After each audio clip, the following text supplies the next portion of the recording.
एक दिन ना हजरत जिब्रील अमीन इंसानी शक्ल में मौला अली के सामने आके खड़े हो गए। कौन? हजरत जिब्रील अलैहिस्सलाम। हजरत जिब्रील अमीन खड़े हुए इंसानी शक्ल में, तो कहने लगे अली ये बताइए कि जिब्रील इस वक्त कहाँ है? इंसानी शक्ल में मौला अली से पूछते हैं। हजरत मौला अली शेर खुदा रज़ी अल्लाह तआला अन्हु से जब पूछा ना कि जिब्रील अमीन कहाँ है इस वक्त, तो हजरत अली ने पहले ऊपर देखा, फिर नीचे देखा, फिर दाएं देखा, फिर बाएं देखा, फिर आगे देखा, फिर पीछे देखा। फरमाने लगे जनाब ना तो इस वक्त हजरत जिब्रील मशरिक में है, ना मगरिब में है, ना शुमाल में है, ना जुनूब में है, ना 7 ज़मीनों में है, ना आसमानों में है।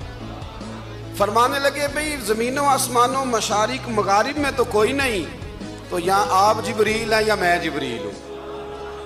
दोनों में से एक है। तो हजरत जिब्रील अमीन मुस्कुराए, फरमाने लगे नहीं आप तो अली हैं, जिब्रील तो मैं।